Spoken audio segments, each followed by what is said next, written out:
Time to wake up. It's Saturday morning. Find some milk and cereal. Grab a bowl and spoon. No, a bigger spoon. Head to the living room and take a seat on the floor while Joseph and Chris present to you Saturday Morning Cartoon!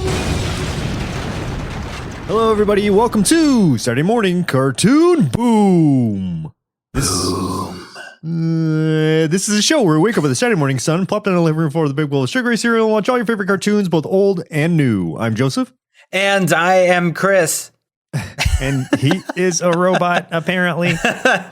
This is trying to be as weird as possible with that one. I just wanted to break the mold a little. Anyway, this morning we watched Life with Louie. And this was suggested by Jason via Facebook. Thanks, Jason.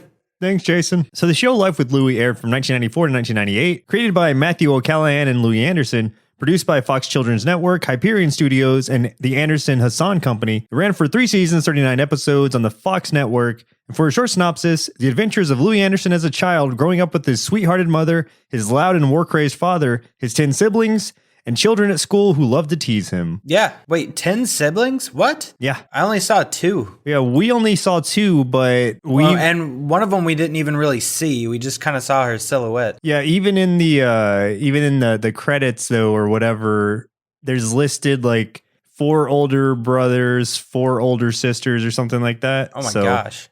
So yeah, there was a lot. Weird. Yeah. So Chris, who are some of the actors who played in this show? Okay, so I've got a really short and sweet list. Since we had such a long one last time. So Louie and his dad, Andy Anderson, what a name. They were both voiced by Louie Anderson, the stand-up comedian on which this show was based on. That makes a lot of sense. Yeah. His mom, Aura, was voiced by Edie McClurg, and his little brother, Tommy, was voiced by Miko Hughes. Ta-da! Miko Hughes. That sounds very familiar. Does it? If it's the same one I'm thinking of. How many Miko Hughes do you know? Just the one. That's why I'm questioning this. If this is the same guy. What happens if he is? If he is, then that's awesome. Oh, it is the same guy. So Miko Hughes is the kid from Pet Sematary. Have you ever seen that movie? No, I haven't. Oh, yeah. He's a really creepy kid in that movie. Sweet. Yeah, I did not tie those two together, but that's awesome. But you just did. So congratulations. No, I did, yeah. Anytime I can tie a horror movie to something, I'm excited. You're like, I never tied it together. And I'm like, well, technically, I just saw you do it. Well, never before, but just now. A revelation. Right. Ta-da. Congratulations, Joseph. Thanks. So, Chris, what are some memories you have of this show, if any? I used to watch it when I was a kid. I didn't really like it a whole lot. And I don't know that I watched it regularly or anything, but I do remember watching episodes of it just enough to remember what the characters look like, and that Louie and his dad's voices were super obnoxious. And that's pretty much it. That is all that I have stored in my memory pouch. Yeah, I remember really liking this show when I watched it as a kid, and I know a lot of the subtleties would have completely gone over my head, but I guess I appreciated the humor at the time, and probably the voices of Louie and his dad, like you said. Those were just obnoxious to the point of, they were very humorous. I loved those voices. I still, even to this day, before we watch this again, those are voices I would do periodically with my friends just because they're so ridiculous. And we had a friend who did them so well. Even Shaddai was in on it, so she knows about those jokes too. Oh, nice. Yeah. So for a few tasty marshmallows out of our big bowl of Life with Louie cereal, in January 2006, TV shows on DVD.com posted a news story that Life with Louie was going to be released on DVD in the US. The information came from Louie Anderson himself, who mentioned it on a news radio program he was a guest on. But all that was released was 3 2-episode sets in the UK in 2007, but there's been no news of any additional releases in the US or UK, and nor has there ever been a release in the US of these DVDs at all. So that's unfortunate. That's weird. Yeah, I wonder, over 10 years ago. So I'm pretty sure they're not coming, but maybe. I mean, if it's been that long, why the holdup? Why does it take so long? I don't know. Why maybe haven't they moved on it? I don't know. Maybe it's just something that is not on their radar anymore. We need to let's get Louie on the phone real quick. Yeah. And let's ask what's going on. Right. We'll convince him since we're buds, we're close friends and all. Right. Based on the popularity of the show, various merchandise was released, including apparel, videos of various episodes, a CD-ROM comic book, a book series for children, Life with Louie SpaghettiOs, and a kids meal toy for several fast food restaurant chains, including Taco Bell, Hardee's, Jack in the Box, and Dairy Queen. I did not realize that it had all this merchandise tied to Me it. either. They had their own SpaghettiOs. That's crazy. Yeah, for a short time, I think, but they existed. That's awesome. You know, I'm kind of disappointed that Burger King wasn't on the list because this seems like a Burger King toy show. Yeah. Like Hardee's, I don't know. Like Hardee's never really had great toys. I didn't even know Hardee's had toys until just now. Yeah, they did. That's how many Hardee's I've been to. They weren't that great. Like they got the like. I mean, not that any kids meal toys are good. Old but, McDonald's toys used to be. McDonald's had like the cream of the crop, and Burger King usually did also. And Hardee's was usually just straight up garbage. Like you just don't even take it out of the little plastic bag. You just go, oh, I don't want it. And you either throw it away or your mom puts it in the next yard sale that you guys have. Well, there go our chances of ever being sponsored by Hardee's. Sorry. So the series won 2 Emmy Awards and a Genesis Award for the ethical treatment of animals. It also won a Humanitas Prize for children's animation 3 times, which is more than any other animated series. How does a cartoon win an award for ethical treatment of animals? This award was because they presented situations that helped to raise awareness of kindness to animals, basically. Oh, okay. That makes sense. Yeah, so I guess this show just did it better than any other show and whatever year that was. Nice. I was pretty confused for a second, but now I understand. Yeah, I don't know which animal it would have been. He had a goldfish, but he overfed it and it was really fat. I want to go with ostrich. I would love that. I would love if he raised awareness about ostriches, and that's how they won an award. They raised awareness that ostriches don't really bury their head in their sand. They're scanning for like food and stuff. They're not burying their heads. That's the awareness that has been raised. And I've continued it. So where is our award? We need to get an award right now for this show for ostrich awareness. Is that a fact? Probably. Okay, yeah, then we're not going to get an award. So let's go ahead and jump right into the 3 episodes we watched for today's show. The very first episode, highest rated episode, and finally, random listener chosen episode. Order may vary depending on how these episodes fall chronologically, but of course, we have to start with the very first episode being A Christmas Surprise for Mrs. Stillman. Season 1, Episode 1. Where it's Christmas time, Aura asks Andy to decorate Miss Stillman's house by the Christmas lights. Andy seeks Louie's help and both decorate the house with the help of Louie's friends who arrive at the house for singing. That's a very run-on sentence. It's a very run-on sentence and it's poorly written. Yeah. The writers from the show did not write the plot of the plot summary for the episode. This was a random IMDb person, so shame on them, not the writers. They're not getting an award. No. I like that this episode opens with like Louie Anderson like sitting in the chair, like telling the story by the fireplace, like real life Louie Anderson, not like the cartoon. Like I thought that was funny because I'm like, oh my God, this is like all those old Christmas specials, and it's just such a trope, but it was funny because of who it was. Yeah, there's something just comforting about that too. Seeing when something like that is introduced live action, and it kind of continues throughout the series too, not to that extent, but you get the opening where it's like, let me tell you about my family or something. Right, yeah. It's like him doing stand-up, and he says that line, and then it cuts to the cartoon montage. Right, and that's kind of a recurring thing in the cartoon as well, is it's kind of like he's narrating, but as himself, not as the character, or not as like the animated Louie, but as Louie Anderson. And so he throws kind of a little bit of stand-up comedy in there too. There's 2 Louie Andersons in this cartoon. There is young kid Louie Anderson, and then there's older Louie Anderson that is narrating his younger life. Yeah. So so it's kind of weird to think about, but I like how they did it, and I like that the first episode opened with showing the real life Louie Anderson talking, because him talking about his family leads into every episode from that point because he's still narrating it, and it makes really good sense that way. Most cartoons have never really done that, I don't think, where you see the real life counterpart lead in and continue and stuff like that. That's something usually reserved for like sitcoms and things like that. I'm sure other cartoons have done it, but not very many. And I like that they did it this way. Yeah, I can't really think of any off the top of my head. I think That's right, you can't. Actually, yes, I can. Stop it.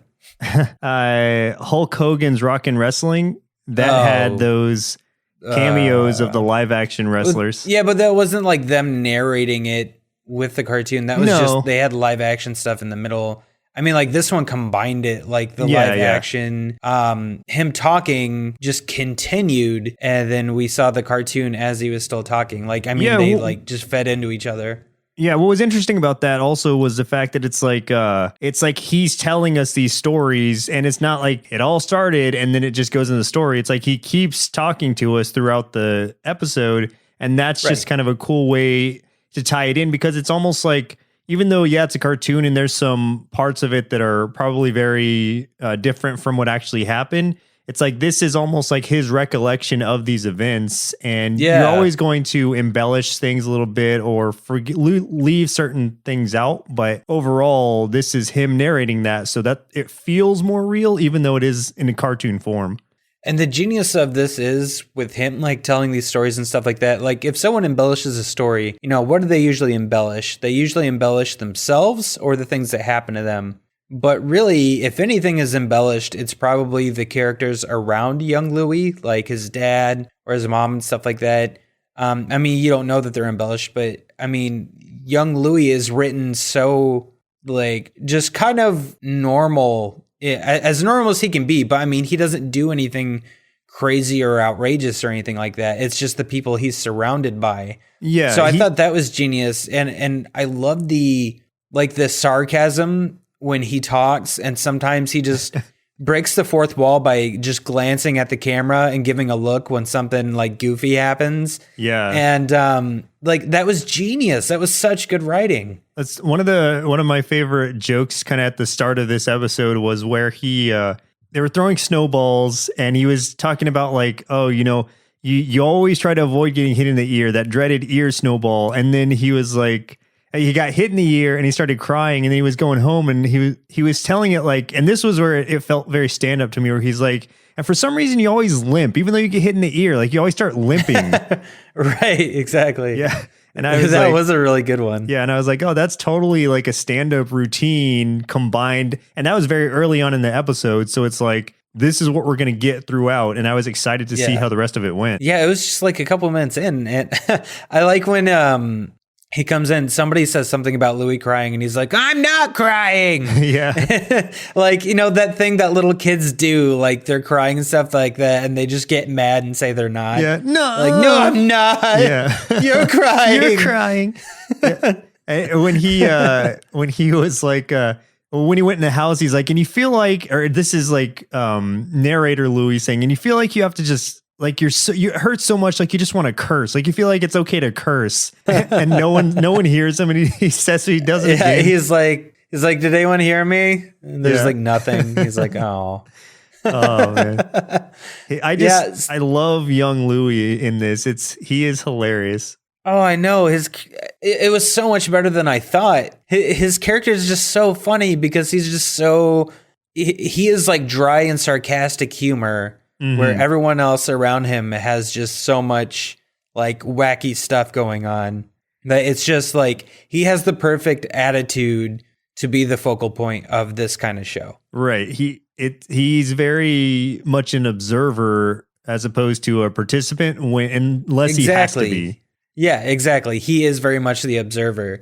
So it's almost kind of like, it's like young Louie and older narrating Louie are kind of in the know. And they're letting us in on it. It's almost like it's all this silly joke or this silly story. And they're both just kind of like, yeah, get a load of this. Like, isn't this weird? Yeah, exactly. So, yeah, it's so good. We also get to see what's kind of cool. And they bring in, they're watching TV and we can see TV going on in the background, and it's actual like live action TV. Yeah, that And was interesting. yeah, they were watching Miracle on 34th Street, and then they like paused for a second and actually watched the movie for a little bit. And it's like, oh, that's really kind of crazy. That's a weird kind of a tie-in.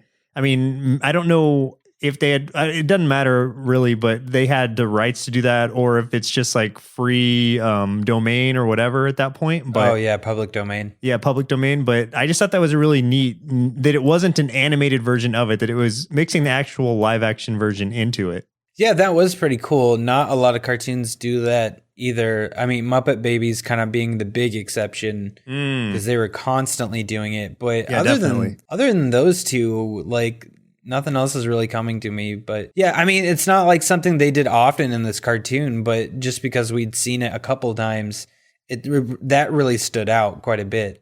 And then the whole idea of this episode, like it said in the poorly written description at the beginning, was that Louie's mom is kind of making Louie's dad put lights on Miss Stillman's household because she's recently lost her husband and she is not putting lights up. And so they're concerned for her, or at least Louie's mom's concerned for her being the caring person that she is. So she wants to surprise her by having her husband put up lights, and Louie gets dragged into it against his will, of course, but he ends up having to do it anyway. And oh my gosh, it was so funny. Just so many good jokes came out of that whole thing. Yeah. Well, first of all, like I just want to talk about his parents real quick because their characters are so interesting. His mom is the stereotypical like northern United States mom, Wisconsin, Minnesota, North and South Dakota. That's the area that I live around, and she is the stereotype of the moms up here. Way more kind than she should be, way more wanting to include and take care of people and serve people than she should. Just out of her way nice. And his dad is he's a war veteran, and he constantly reminds people of it. Because like every situation he's in, he's like, I was in a war, which I think is really funny. It's like, you know, he kind of uses it as a not really I'm a guy's guy thing, but like, you know, I've seen some stuff, and so this is stupid or this is ridiculous. I was in a war. Why am I here putting up Christmas lights? I was in a war. Yeah, like, you know, like he's trying to excuse himself of things, or like pardon his shortcomings because it's like, I was part of the war, and that's a part where, like we were talking about earlier, it's probably, well, definitely overblown from what his actual dad was like, but that doesn't mean that there wasn't truth to that, because there are some people who are like that, where, you know, it's like it's almost like the old trope of the older generation being like, when I was your age, I had to walk to and from school uphill. Exactly. Yeah. He tends to mumble under his breath a lot, which is my favorite part about his character, because you can still, like, if you listen closely, you can still catch what he says, and it's usually really funny. Like, one of my favorite moments was this girl, at one part, he's like trying to put lights up on this house. Well, some cops think he's trying to break in. They go through a thing. But then after that, some kids think he's trying to break into this house, and they start throwing snowballs at him, and the ladder falls, and he's like hanging down, and they, you know, Louie kind of is like, no, it's my dad, and gets things figured out, and his dad gets down, and this girl, Jeannie, is kind of apologizing to him, and he's like, yeah, and he's walking away, and he's like, somebody's future mother-in-law there, I'll tell you what. Yeah. I just thought that was so funny. Even when he's going to do it in the first place, like he's so sarcastic in a funny way. Like he's a good-hearted guy, but he's so sarcastic and just like not pessimistic, but he's pretty pessimistic. Oh, maybe pessimistic is the right word, but when he's going to hang the lights at first, he's like, all right, we're going to hang the lights for Miss Stillman and going to rob it with Louie or something, like going to rob Miss Stillman's house. Yeah. Right, exactly. Which is kind of funny that twice then people mistake him for actually robbing the house. Robbing it, yeah. When he made that joke earlier. I like how he put up their own Christmas lights because his wife was telling him he needs to get their Christmas lights up too before he goes to do hers. And he's like, all right. And he goes outside and he just plugs the lights in. and like throws them on the roof and then dangles part of it from the tree. So it's just literally like a strand hanging off the roof. And he's like, and then going to the tree. I'm done. Yeah. And then, then he calls it good. It's just so pathetic looking. It's hilarious. To wrap it up a little bit there, so they're hanging the lights and there's a lot going on. And, he, like you said, he gets snowballed down by the kids because they think he's robbing the place. Then the cops start to arrest him because they think he's robbing the place. And then he finally gets back to working on the house. But the neighborhood kids are all helping out. And that really pushes it along. And they're go, just getting it all done before they get home. Does the plug, and of course it doesn't work. So they have to find the problem. And eventually they do. But what was funny is like the stall was that Miss Stillman or Aura's driving up in the car with Miss Stillman, but then the car breaks down like right down the street because he has such a crappy old notorious. Car. Yeah. Apparently it breaks down quite a bit. The thing that wasn't working on the lights ended up being because he forgot to plug something in. Right. Which I thought was funny because, he was the one that, thinks he's doing everything right. He's like, stand back, I'm an electrician. He plugs it in and electrocutes himself. The best part of this whole thing was the very last joke we got, which was, they went all out. They covered this thing in lights and decorations that look beautiful. They even have a moment of redemption for his dad where he sees that one of the reindeer or something is crooked. So Louie out the window, he sees him straighten it out and he's like, he pats it on the head. He probably wouldn't have done that if anybody had been around, but when he's alone, exactly. Yeah. So all this hard work and they're feeling good about what they did and stuff like that. And then narrator Louie at the very end is like, and later we realized why she didn't put up Christmas decorations because she's Jewish. Yeah.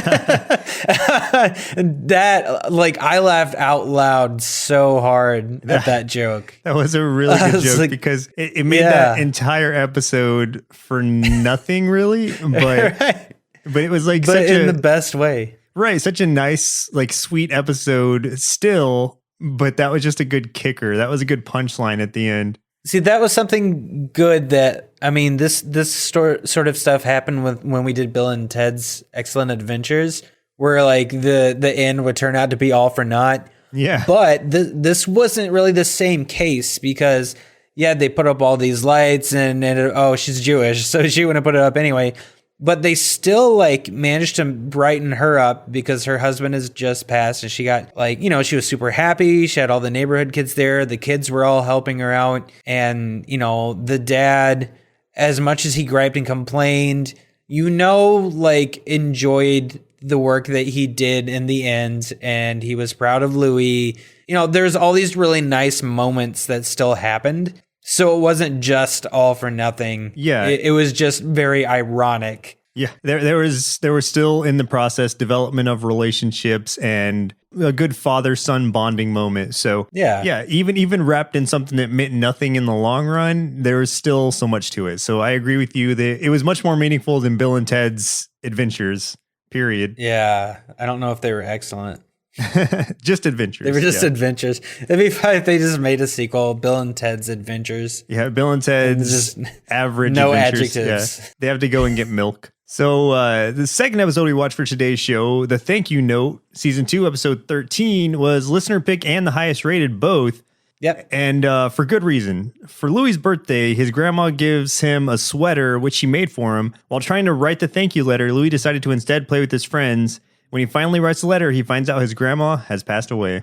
Oh, man. As simple as that sounds, oh my gosh. I didn't realize this show was going to make me cry. You even said this show made me cry. And I'm like, I wonder why. And then I see this episode and, dang, this is powerful. I messaged you yesterday and I'm like, Joseph, I'm like, life with Louie made me cry. What is my life now? Yeah.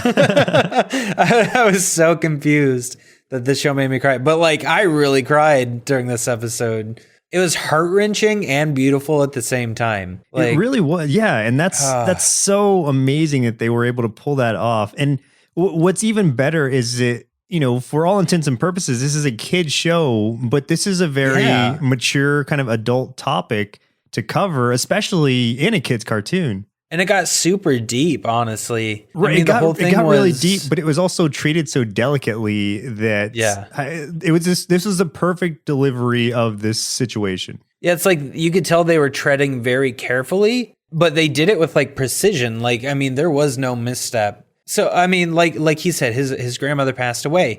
And the majority of this episode is you're watching how Louie and his parents deal with it. And it's Louie's mom's mother that passes away. So his mom she keeps cooking stuff and she's constantly cooking and keeping herself busy and not really taking the time to grieve. And everyone's kind of unaware of it. You know, she's just kind of going about it and everyone else is still doing the thing because the dad's asked to write the eulogy.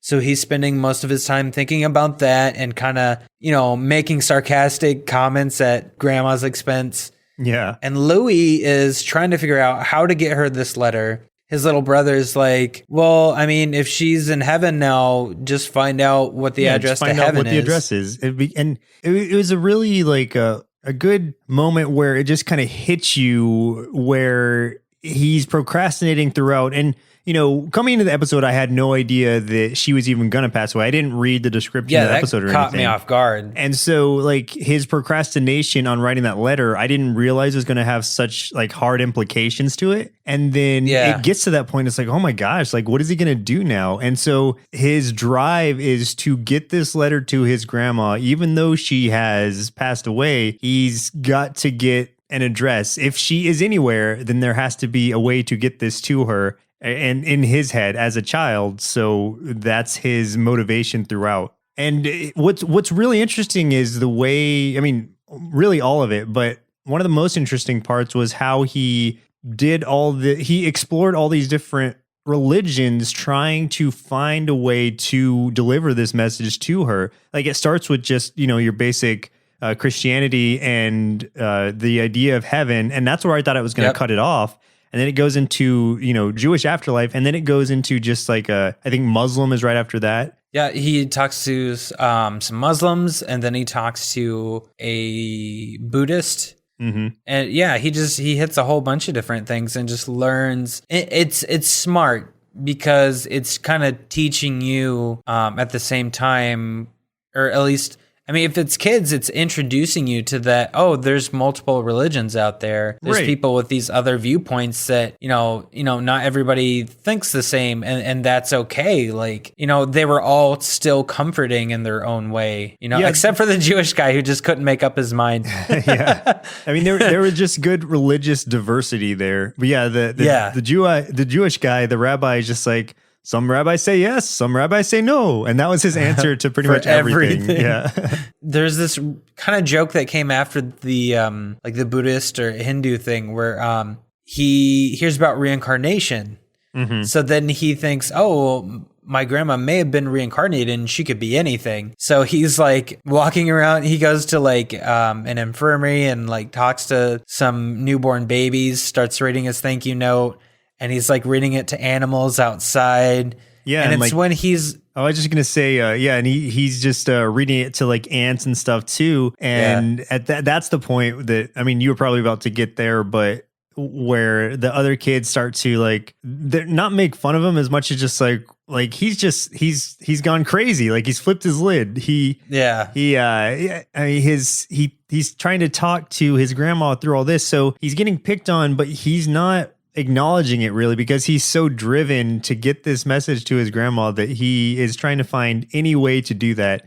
And it also kind of goes to show really the reality of how it can be for kids at school is because they believe things differently or because they might be going against the grain as far as schools of thought go. The other kids are going to kind of ridicule them because of it. And it's like, and it shows too that so the principal comes out and gets him, brings him to the office, calls his mom. His mom shows up, and it's kind of like a thing where she's just like, hey, I don't think anyone's really explained to him what's really going on and stuff. I mean, they don't know that Louie's been figuring stuff out on his own, but it's kind of an eye-opener for his mom in that she's just like, oh, yeah, I haven't really paid attention to him to see how this is affecting him.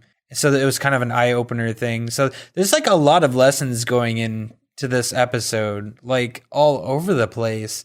You know, we're learning about like the different religions, and we're seeing how different people deal with grief in different ways. And, you know, it's a thing kind of reminding parents like, hey, you know, like we get that you're going through something, but pay attention to your kid too, because the kids like don't understand stuff and they need more attention and, you know, stuff like that. But I do like where they're trying to tell Louie together like what death is. And then Louie just starts explaining the difference with all these different religions. Oh, yeah. And they're like, oh, he also talked to like a hippie guy in a cabin in the woods who said that. Who told him that she was going to go to Cleveland. Yeah. Yeah. So, and he mentioned that one, and the principal was like, Cleveland, I got to check into that. Yeah.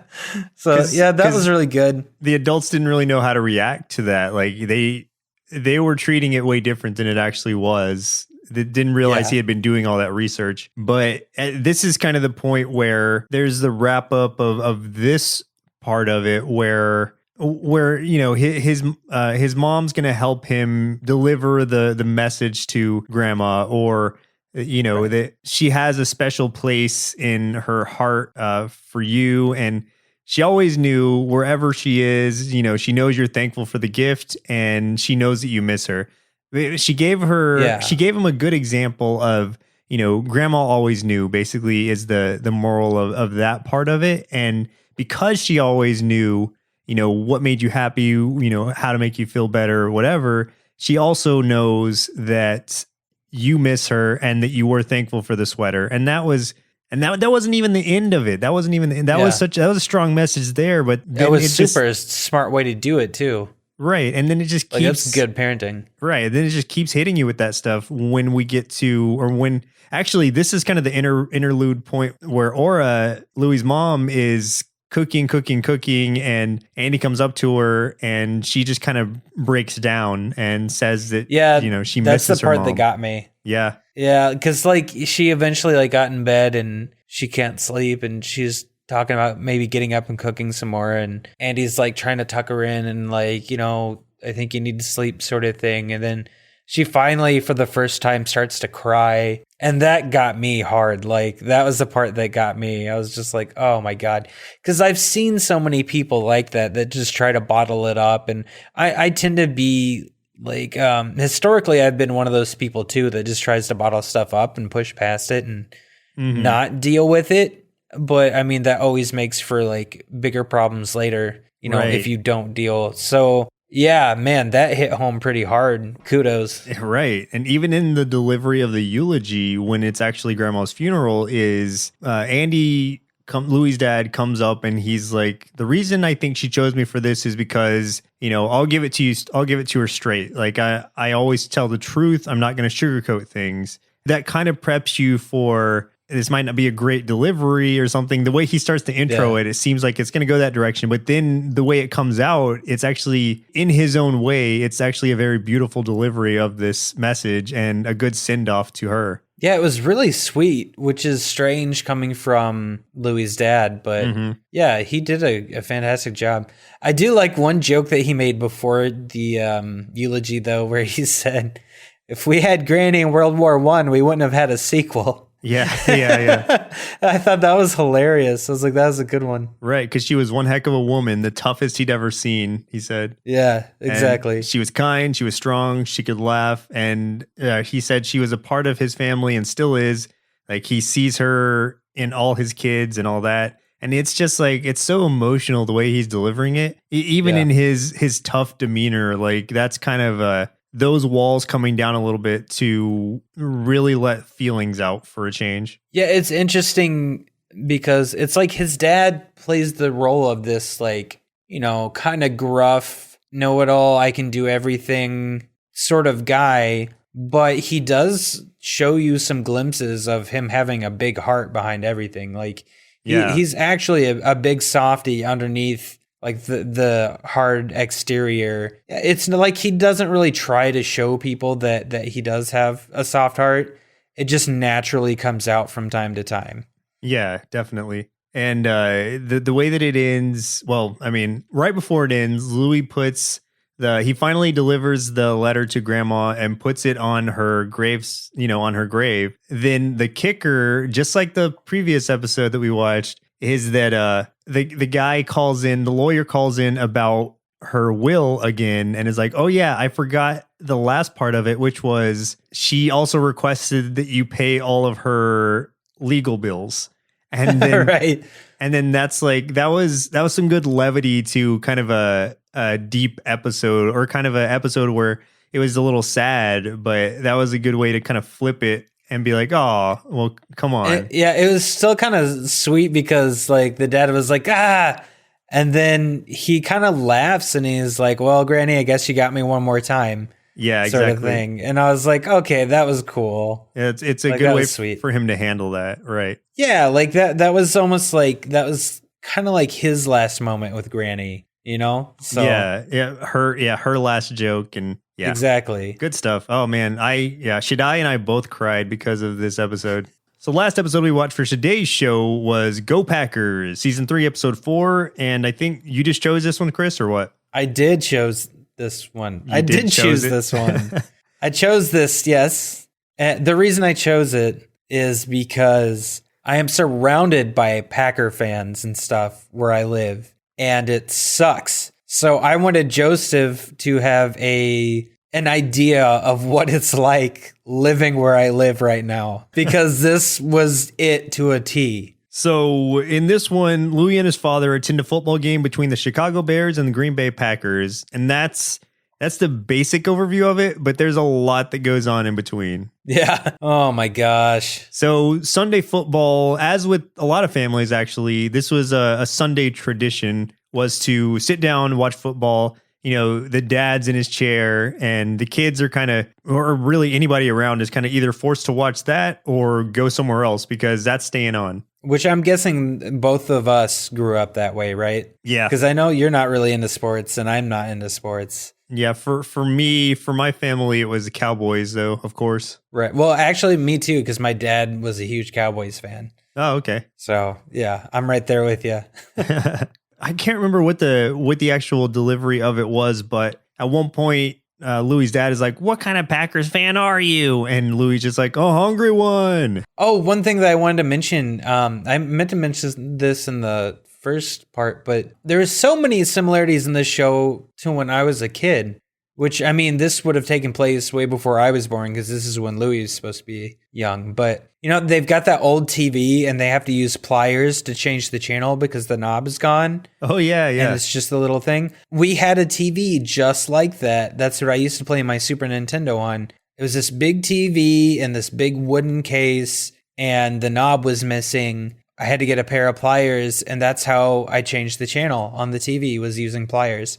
Nice. So, like, just seeing that, I was like, "Oh my gosh!" Did it take you back? Yeah, it was. It was something I've never thought of it, in decades. So it was just such a strange thing that, oh my God, somebody else also had to do the same thing. Like, right. Weird. Yeah, it's just funny how you can tie back to your own childhood through these small things that are. It wasn't even mentioned. Like, it wasn't even it was not a throwaway scene, but it was just like, this is how it is. And so he goes at the TV with the pliers, changes the channel. There was a spot also where you kind of get a hint of, how some people are very superstitious about sports, where it's like, if you're standing here, right, if I'm not standing right here at the moment they're, about to drive the ball, then they're not going to make a touchdown. And that's kind of the way it was, where they missed their touchdown or something. And he's like, oh, I should have never taken my eyes off the TV. Right, exactly. That one explanation you just used was more terms, like more sports terms than I've ever used in my life. But yeah, I know exactly what you're getting at. They get super, super, people can get really superstitious about it. There's a really good movie that won a lot of awards, Silver Linings Playbook, and Robert De Niro's character was like that to an extreme. Like, he was almost like mentally ill to that point, the point that he believed it, which is interesting. But yeah, I can see that. And this is the thing that I don't like about sports, is how extreme like the fans can get and stuff like that. I mean, it's obsessive, which I'm like, you know what?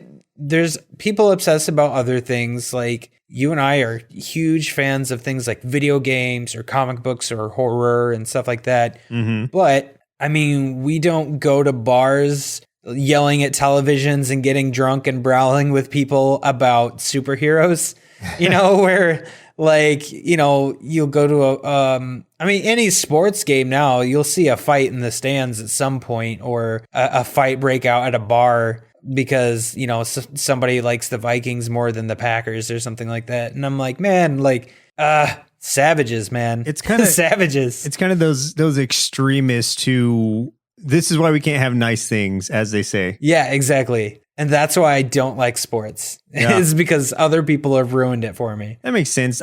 It's not that I dislike sports. I do watch the occasional game, but I don't like that mentality. Definitely not.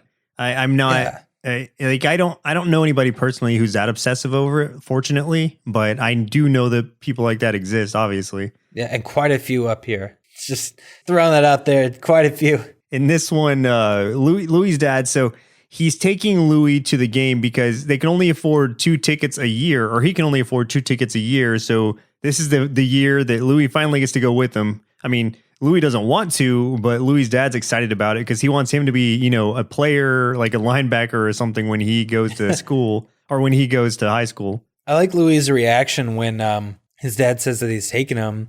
He kind of looks over at his little brother and he's like, oh, just because I'm the oldest doesn't mean I should have all the fun. Yeah. You know, that was his like sly way of trying to get out of going. But then his dad's like, oh, well, I guess I can take away your allowance and your, you know, your late bedtime too. He's like, okay, Yeah, okay. He's like, I'll go.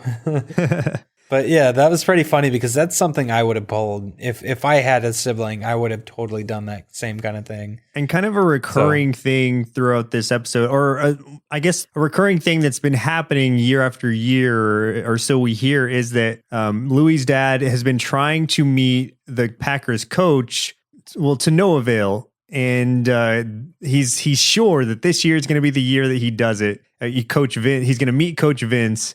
And whether he has to, and he's plotting it out with Louie even while they're at the game. He's like, all right, I'm gonna jump off the rail here. I'm gonna duck under the player bench and I'm gonna run up to him, avoid the security guards, and finally get to meet him. And it's like such an elaborate scheme. And then all the while, and this was actually really cool. I like the way this tied into it. Is Louie's mom has some of the other women of the neighborhood over, and they're playing, I'm not sure, bridge or something. And at that point, you know, they're all telling their stories about how they met certain celebrities like Elvis or, you know, somebody else throughout their lives. And they're like, surely you have a story like that too. And she's kind of avoiding because she doesn't really, you know, Louie's mom doesn't really have any celebrity encounters that she can talk about. So she's avoiding it the whole time. And it's an interesting parallel because even though it was kind of obvious that it was going to lead up this way, I didn't know how these two things were going to cross over. And I think that they did so beautifully that it was just like the rest of this show. Like it's done so elegantly that it's very surprising with a show called Life with Louie. That's a comedian's life, that it just handled that well. Like I was so surprised by all that. Yeah, I honestly didn't see it coming. I didn't see the connection coming. And then when it happened, I was like, oh, well, duh. Like, I'm dumb. But so one thing that has also happened was his dad had told Louie about this play that he used to use in high school and how it was so good and how he needed to tell Coach Vince about it and stuff. But he keeps trying to get down there and he can't because at one point he leaves Louie there. Then he comes back and he's like, a lot more security than last year. And then but they do this thing at the stadium where they have a bunch of the kids come out to the field and like throw the ball and punt and things like that. And Louie fails horribly at it, but it got him on the field and he meets the water boy and he ends up grabbing some water because and the Packers are about to lose. And he's like, now's my chance. So he grabs the water, walks over to the team, and he's like, I know I'm just a kid, but, and then starts talking about the play. The Anderson riffle. Yeah, the Anderson riffle. And he mentions his dad's nickname in high school. And Coach Vince is like, oh my God, I used to coach high school football and I played against this team once. Played against him, Crazy Legs Anderson. Yeah, Crazy Legs Anderson, who used this move and he was so good. And he's like, oh, I'm Crazy Legs Anderson Jr. Yeah. And then tells him the play. So the Packers use the play, which is hilarious because it involves the quarterback taking off his shoe and throwing the shoe, which the other team thinks is the ball. So they run and chase that guy and tackle him. Meanwhile, the quarterback is running the ball to the end zone. Yeah. And scores the touchdown to win the game. The coach is just like, you got to get your old man down here. So they come down and like Vince and his dad are like, meeting and talking. They're like buddies with their arms around each other and stuff. And they show it on TV right as Louie's mom, turns the TV on to try to avoid the celebrity stories. And then there her husband is with his arms around Coach Vince after they won the game and stuff. And everyone's like, oh my gosh, they're like old friends and stuff. Yeah, so that was the tie-in I didn't see coming. And then I'm like, well, oh man, I'm dumb. I should have seen it. But it was such a good tie-in too, because it's like, it wasn't even like she knew it was happening, Louie's mom. She's just like trying to avoid talking about it. She's like, why don't we just see how the Packers are doing? Let's turn on the TV. And it's that exact moment. So it's just a serendipitous moment of timing there. But it seems like something that it didn't feel fake. It felt like a situation that like coincidences like that could happen. And so I appreciated that about it. And that's what I mean. It was delicately written because it doesn't push so far out that it's like suspension of disbelief is not gone. It's still there. Yeah. My favorite running joke throughout this episode was Louie's drinks were always frozen. And it was so subtle, but it happened several times and it was funny every time. It basically it got funnier the more it happened. Like his mom gave him a thermos of hot chocolate and stuff like that. And one of the jokes was they were going out and it was like in the negative numbers as far as temperature. Yeah. And Louie's like, oh, it's so cold. And his dad's like, no, this is Packer weather, which I'm like, yeah, it's about that cold up here, especially right now. Yeah. And he's confident that it's going to give the other team a disadvantage because they're not used to this weather. But they get this thermos of hot chocolate from his mom. He gets there and he finally opens it and he's shaking it. Nothing's coming out. And then just these two brown frozen lumps fall out on the ground. He's like, oh. And then later when he's on the field and that water boy comes over, he gives Louie and this other kid water. And Louie tries to drink his water and it's just frozen. But everyone else's water is fine. It's only happening to Louie that his drinks are always frozen. Yeah. And then at the end, after they win the game, the team, pours the Gatorade, or I guess water in this case, on his head, and then it's freezing temperature.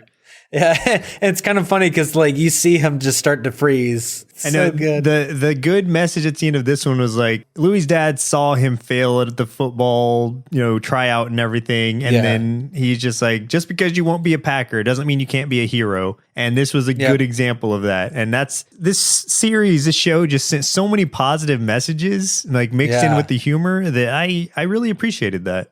It seemed so counter to what I thought the show was going to be, just because so much of the humor is dry and sarcastic and pessimistic in the case of his dad. But yeah, like every episode has like these multiple beautiful and good moments to it. Yeah. Like his dad says he's proud of him in this episode. And, you get the sense that doesn't happen very often. And then it's just really cool. Right. Like the dad comes off at first as like Eustace from Courage the Cowardly Dog, but then I see him as a mix of that and the dad from that 70s show. Oh yeah. Like the combination of those two is like perfect. It's like the combination of those two, but with actual tenderness to him as well. So right, yeah, it's a lot of layers to this show as a whole. Yeah, exactly. But Chris, it looks like it's about time we bring out our inner kids by pulling the old Anderson riffle and see what they thought of Life with Louie.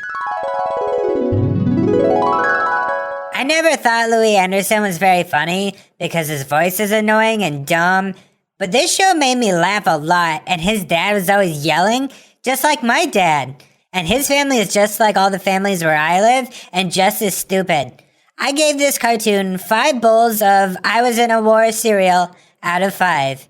And now I'm going to go freeze to death outside. Bye. This cartoon was a comical trip into Louie Anderson's family life that actually ended up being surprisingly complex. For what could easily be dismissed as a kid's show at first glance, one of the main strengths of the series was its presentation of situations that a child may not fully comprehend and seeing how our young protagonist approaches them. And while they are generally resolved in a relatively lighthearted manner, that doesn't take away from their decision not to shy away from events that may be too heavy for most kids' cartoons. I absolutely appreciate what this show had to offer, and will give Life with Louie 5 big bowls of Quiet Tommy, You're Ruining This Whole Family cereal out of 5, and highly recommend it. And I don't have a joke after this, just watch it. All right, no jokes. Yeah, no joke. It's not a joke. It's not a joke. Just Watch Life watch with it. Louie now. So do you have any final thoughts? I mean, just kind of reiterating what we've been talking about, and we both kind of agree on, is that it was very surprisingly good. I did not expect that from it at all. Even having watched it as a kid, these were things that I couldn't begin to have even comprehended back then. But now, as an adult, I can appreciate it so much that they weren't dumbing down situations like that. Most kid shows wouldn't have even touched with the 10-foot pole, you know? Like, it's like death especially is something that's so sensitive and so delicate that you really have to treat it as such. And I think they, like I said, they delivered it in the perfect way. And really any other situations that happened, like no matter how adult they might have seemed, seeing them from the perspective of young Louie helped to see a little bit how kids see it and added some levity to otherwise heavy situations. So I don't know. It was just such a good, surprising show. Yeah, it was so much better than I thought it was going to be, like we've said. And I was so surprised when I saw that this was 3 seasons long, because as a kid, I didn't really like it. And I was just like, really? 3 seasons? How did they get 3 seasons out of this? But as an adult, I think this show is absolutely brilliantly done and so much funnier than it really should be. It's one of those things that I feel like, you know, this was a cartoon. It was made for kids. I mean, on the surface, it seems like it's made for kids, but honestly, there is so much to it that kids are not going to get that I caught now that I'm like, I feel like this was really made for adults with kids in mind, you know, because I feel like this is almost a love letter to parents just as much as it is a show for kids to watch. And I can't believe I'm saying this, but I think I honestly want to watch the rest of this show. I can honestly say this is one of the better cartoons that I think we've watched just in general, or that I think I've watched ever, really, like the way that it was handled. I would have to agree. I think this is one of the best ones we've had. Obviously, we both really enjoyed this show, so thank you so much, Jason, for recommending it. Please, if this is what you're going to deliver us, keep going. Like, give us more. Yeah, seriously, thank you so much. Well, listeners, it looks like our milk supply has now run dry, so it's time for us to say goodbye. Next week, we'll be watching I Don't Know. Ask me why I don't know, Joseph. Oh, why don't you know, Chris? Because next week, we are doing a Christmas movie thing that you are going to be pulled on. So go to the polls. Go to Twitter and Instagram and Facebook. And you can vote on what we watch for next Saturday. You have a choice of Mickey's Christmas Carol, Rudolph the Red-Nosed Reindeer, A Charlie Brown Christmas, or How the Grinch Stole Christmas. Oh, so nice. Make sure you go to our social media. Tell us which one we should watch. The poll is live right now. So if you're listening, go, go, go, go, go. The poll will run for a couple days. So just a few days. So you got to do it quick. Yeah, do that quick. Watch Life with Louie quick. And real quick, before we get out of here too, we have a iTunes review that came in like a while ago. It came in the beginning of November, and I just now caught it. Sorry. But we got a 5-star review from Iburonson. I don't know how to say that. Iburonson. How does it say that? It says, hit in America. Just listened to your episode reviewing Beck, Mongolian Chop Squad, and thoroughly enjoyed it. Lots of exclamation points right there. You guys have a great natural conversation feel. This is a personal favorite among anime I've seen. The Inner Child review was both hilarious and spot on with the I don't even know what I'm talking about and learning the F-bomb. Thanks and keep up the good work. Nice. So thanks, dude. That's really awesome. I really appreciate that. That was a good review. I didn't know we had that. Awesome. Yeah, that was really cool. We've had nothing but 5 stars on our iTunes so far. So Sweet. guys, don't ruin it, please. No, that was a fun episode too. I remember doing that one. That was the one where we kept singing. I assumed we would get poorly rated because of that, but hey. Me and you were just really good singers. Should probably cut it here before we lose those stars. Just got our first 1-star review. Once again, I'm Joseph. And I'm Chris. And we'll see you next Saturday. Presented by Nerdsloth, a place for lazy nerds. If you like what you heard, consider donating at patreon.com/nerdsloth so we can continue bringing you quality shows. Be sure to also leave us a review and share your favorite episodes and clips on social media. If you're looking for more content, visit us at nerdsloth.com.